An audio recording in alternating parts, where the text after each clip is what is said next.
Caroline, I still can't believe what you did. I know it was you who took my earrings. How on earth could you do that? You can't possibly believe that's okay, can you? Oh, shut up. I'm your mother-in-law, and I have every right to do what I think is right. What? You think you can just steal from me? Why do you hate me so much? You understand exactly why that is. I spoke with John already. He already knows you're flirting with other men. What? Who said that? There's absolutely zero truth in this. I can't wait to hear your pathetic excuses. I have nothing to justify. My conscience is clear. Before making these claims, you need to have proof. This is irrelevant. John has faith in me and intends to end your engagement right now. Before long, he'll be free from any connection with you. Therefore, please refrain from attending the wedding tomorrow. Even if you chose to come, you will find no support from anyone. I have taken care of that matter. Why on earth are you talking about that? What exactly do you mean by ending the relationship? Up until just a few days ago, everything was going well. There were no problems. What's the matter with you? I'm madly in love with John. Our future together is something we're excited about. Why should something suddenly change now? I don't understand. I'm not sure what I did to deserve this. Prior to yesterday, everything was going well for me. However, I later learned about you. So you are solely to blame. You never told the truth. You concealed the fact that you resided in a home for misbehaving children, right? Therefore, you deserve everything that comes your way. Huh? Just give me a second. I never kept that a secret. I know I informed John a while back, so he's been aware of it for ages. He had absolutely no issue with it. I'm certain he must have told you the same. He didn't tell me because he assumed I might be worried about it. That's why he told me later. He is a thoughtful young man, but I later learned about it from someone else. Honestly, I was completely taken back. You're practically a criminal. You can't justify yourself at this point. Do you think this is an excuse to attack me just because I grew up in a foster home? A reasonable person would not do that if they knew this information. Gosh, you are the worst. I advise you to mind your language, you little troublemaker. I've never engaged in any criminal activity throughout my entire life. This is coming from the person who has stolen my things many times before.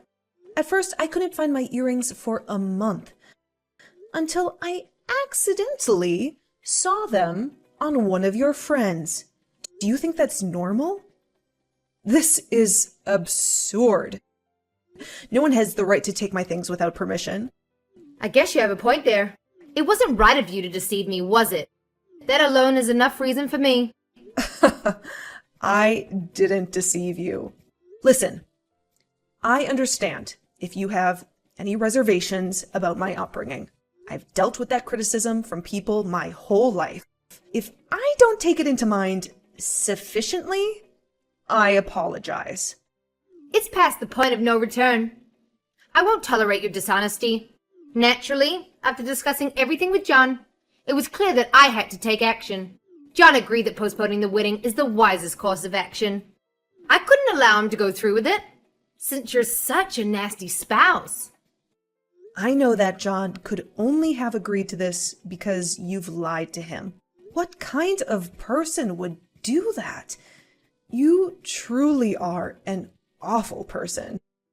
In my place, any rational mother would do the same. In any case, you're not required tomorrow. I'll tell everyone you cheated on my son. And fled with another man if you decide to show up. The wedding will be terrible, even if you manage to con John into taking you back. I guarantee you that. Mark my words. Just stop it, now. Do you realize how many people you might offend by acting this way? I wouldn't be the only one. John would also find it difficult. Actually, it would be sabotage for the entire wedding ceremony. And that's great. Huh. Do you want to embarrass your own son on his wedding day? Is that your point? Oh, so that's your perspective, huh? As I've been repeatedly saying, your presence is not required. Clearly there's still a significant misunderstanding on your part. As long as you're absent from the wedding, we can continue with all the arrangements smoothly. If you genuinely don't want to create any issues for John, then it's best for you to stay out of this, just as I've been advising you. How will the wedding day actually go on without the bride?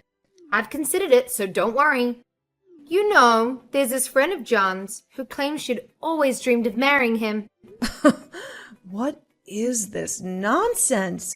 She is the adorable bride of a respected family, unlike you. Therefore, a new bride will be there on the big day to surprise everyone. I'm sure John doesn't even know about it. Doesn't it seem ridiculous to you? Oh, so you believe it's impossible, do you? The bride's family happen to be very affluent, and they have a close relationship with the owner of the wedding venue. I've already made all the necessary changes. This is just unbelievable. She really is the right person for John. No one will ever accept this. Everyone will be delighted. I can't believe it. John will be the happiest he's ever been. I'm telling you, sweetheart, coming here is a big mistake. You better not try to ruin his wedding day. I'll have security throw you out immediately. Additionally, I've already told the venue not to let any of your guests in. So believe me when I say that nobody at this wedding will care about the change of the bride. I have to say, I've never met anyone like you before. So John is stating that calling off the engagement is okay? I just want to be sure of that. Don't make me say the same thing twice. I'm a busy person and I don't have time for your meaningless chatter. Well, I wish you good luck. I appreciate it. You catch on faster than I anticipated, which is quite helpful. It seems you do possess a sharp intellect, despite your upbringing in a foster home. And naturally, you won't mention anything about the earrings, right? Why do you think so? If you talk about it, there will be consequences. I'll ruin your life. After all, you shouldn't have thought you were worthy of my son. So it's your fault. I can't believe you're saying that. Actually, hold back on telling John anything I just said to you. The bride's family will not allow this wedding to be spoiled. There's no turning back. They have connections to make your life really difficult. That's a threat. Why on earth did I hear that John had visited your home? What is he doing there? Don't tell me you spilled the beans to him. How dare you? He's ignoring me now. I should have known you would go back on your word, you miserable girl. If you mention anything, you'll pay for it. Caroline, do you still recall all the items you've taken from me? I filed a police report. What? Why'd you do that? I told you not to. I'm not going to keep that quiet. Why should I? Theft is something that's punishable by law, and crime deserves punishment. John knew immediately that something was wrong. What does he have to do with this? Did you honestly believe that John would simply buy into your convenient excuse of me running off without questioning it? He immediately got in touch with me. And when he discovered that you had already hired security and made arrangements to prevent my guests from entering, don't you think that raised some suspicion? Do you think that John is foolish or gullible? Both of us are extremely angry about this entire situation. That much is certain. But on top of that, John is feeling deeply offended. Oh my. Everything is crashing down. You're the source of all my problems. You little brat. What should I do now? I've upset my beloved son and he's ignoring me. Maybe you can ask the police when they're taking you to the station. What? What do you mean, police? However, there's no proof. You could just be staging a crime and making everything up. Why should the cops believe you? You're very attentive for such an old witch. I did a good job with my silver spoons that went missing the last time. And then we saw them in your kitchen. I have hidden cameras all over the house. I only use them because of you. You're joking. Do you really have cameras? Who installs cameras in their house anyway? You're crazy. That's normal. All of my friends have cameras. And it's a very convenient thing to punish people like you. Be sure that you will pay for everything you stole, according to the law. You can't do that. I'm John's mother. Are you seriously considering turning me in? How could you ever entertain such a thought? I can't believe you. Claire! Caroline, it's time to face the consequences of your actions. You've created this mess, and now you have to deal with it. John deserves to know the truth, and the law will decide what happens next. Well, well, well. Claire, it's been quite a while since we last spoke, hasn't it? What is it now, Caroline? I couldn't help but hear through the grapevine that you decided to tie the knot without even consulting me. Who do you think you are, making such a monumental decision without my approval? As a result of your actions, I found myself being arrested and dragged into a legal court case. I certainly didn't deserve any of that. And it's utterly outrageous that such injustices are even allowed in this world. They sentenced me to probation, and needless to say, I lost my job in the process. You know, that cleaning business was my lifeline, my source of stability. And now, on top of everything, you went ahead and married my son, without so much as a courtesy call for my opinion. How much further are you willing to go to humiliate me, Claire? Tell me, where are you now anyways? I've heard whispers that you moved out of that old apartment. Answer me now! Don't think you can just ignore me and sweep this under the rug. Hey, I recently discovered that you were actually one of the girls Sylvia took. Another instance of deception that you kept hidden from me. Looks like she's been in touch with you. Yes, it so happened that Sylvia was in charge of the orphanage where I was brought up. She's adored by many other kids as well for all of her excellent attributes. Anyway, I certainly did not anticipate receiving a call from her. We went to a charitable organization together. Yes, Sylvia was extra shocked when she found out what you did, because she knew you so well back then. She said she didn't recognize your behavior and that you were a completely different person before. I guess you must have really changed since those days. Oh, I'm sure you made a lot of stuff up when you discussed everything. She even said she was disappointed in me. How could she have misunderstood what took place? How did you manage to put me in this horrible situation? You have no respect for your elders at all. I just told her exactly what you did. I see you haven't learned anything in your years of probation. Well, there's nothing to be done for it now anyway.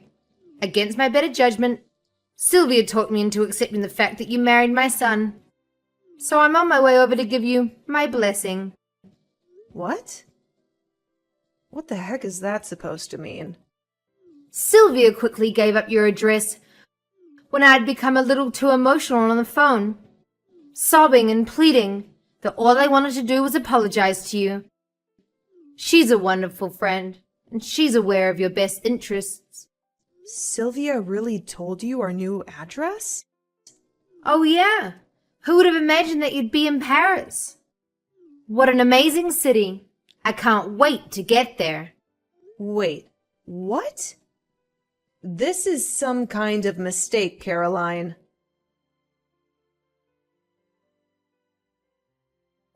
Hey, I've just arrived. Where is everyone? Come over here immediately. I want to relax before we head out for a city stroll. I'm quite exhausted, you know. I'm currently in the lobby, sitting and waiting for you. I've been waiting a while, so hurry up. Oh, and once we're done, I want to sightsee, so show me the finest spots. I'm sure you're familiar with them all by now. It must have been a long trip, but we can't go pick you up. It's simply impossible. Huh? Well, that's rude. I'll be in a difficult situation if you don't come quickly, so please hurry up. I only had enough money to cover my plane ticket to get here. I'm begging you, come pick me up. Hurry! First of all, why are you contacting me? Why didn't you contact your son? Because he's ignoring my messages. My own son. Can you believe that? How ungrateful of him. So I had no alternative but to get in touch with you, sadly. Oh, really? That's all you can say to me? You know, I could block you at any point. And maybe I should have already. John has already told me it's fine to ignore anything from you. You better not block me, so that you'll know when I arrive. In any case, my buddy Sylvia told me where you were residing. No, you couldn't just leave me without a fight. That shows she realizes I'm right. Sylvia agreed that you should come and make things right with me. I'm curious about it. It seems like she had a genuine desire to ensure my safety. You see, I informed Sylvia that if you were truly showing signs of remorse, she could give our whereabouts to you. We had already anticipated the possibility of you rushing over to see us, so she would have given us a heads up. I was slightly concerned when you contacted me unexpectedly. What are you on about? I don't understand what you're saying. This is all so tedious. Just get over here. Do you still not get it? Don't you see that even your old friend has totally given up on you? What are you referring to? Absolutely nothing you say is coherent. Come here right away. Caroline, we don't live in Paris. Don't be stupid. Sylvia told me everything. Yeah, well, we've never even been to Paris. What are you saying? You're telling me that Sylvia lied to me? That's right. But Sylvia would be the last person to do such a thing. She does really have a tender heart. She thus frequently displayed sympathy, even when it wasn't in her best interests, and has been really duped several times by people. But she continued to harbor a spirit of generosity in her heart. That's the kind of gentle person that Sylvia is. And from the time I was in her home, she always told me she wanted me to be a person who could show true gentleness to others too. That's how she raised me. So Sylvia couldn't possibly have lied to me about this. She's not the type of person to act that way. That's how I can be sure that in fact you're lying. After all, Sylvia gave me the money for the ticket. Yes. She mentioned that you pretended to cry and even pleaded with her for money to come here. However, she saw through all of it. She was really upset that she didn't realize the extent of your transformation. The airfare was given to you by Sylvia as a parting gift. Sylvia had hoped to provide you with a chance at a different life and to defeat the darkness within you. Ultimately, she told us that you showed no remorse whatsoever, which is why she refused to give you our address. Huh? What are you saying? I understand now that Sylvia has completely lost hope in your ability to change. She also mentioned how closely connected you were through charitable organizations and even more than that. Even if you had genuinely demonstrated remorse, I don't believe she would have disclosed my whereabouts. Well, You may have been her old friend. She played a pivotal role in raising me. As I mentioned before, many of the children who grew up in her home regard her as a mother figure. You're saying Sylvia likes you more than me? She has helped raise a lot of kids, including me. You're the kind of person who despises people like me. Well, she spent most of her life defending us. She won't likely give up her entire life's work for people like you, in my opinion. This is some kind of mistake. You don't really live in Paris? That's what I told you. What should I do right now? I'd planned to reside here with you two. I no longer have funds for travel or a hotel. I essentially have nothing. So you thought you could fly here without a penny in your pocket? Well, you must help me. After all, we are family, right? Are you there, Claire? I made the decision to block my mother-in-law, and it turned out to be a wise move. Now I don't have to endure her impulsive outbursts and insults. I encouraged Sylvia to follow suit, urging her to let go of the toxicity from her past and block Caroline as well. However, Sylvia maintained contact with her ex-girlfriend for some time. It was through her that I learned about the unfolding events. As it turns out, Caroline chose to remain in Paris and embark on a fresh start. Initially, she seemed genuinely committed to changing and improving herself. Sylvia, showing kindness, covered Caroline's room and board expenses. Despite Caroline's persistent promises to secure employment, it became evident that they were merely empty words. Instead of taking responsibility for her life, Caroline indulged in a lifestyle of partying at clubs and at restaurants. When her friend eventually ceased sending money, Caroline found herself unable to dig herself out of the hole that she had jumped into. While I feel a bit of sympathy for Sylvia, grappling with the loss of her friend, I consistently offer my support by emphasizing that life continues. I reassure her that even in the face of seemingly insurmountable challenges, there is always a way forward. It's crucial to appreciate life and find joy in the little things, because only then can we truly live it to the fullest.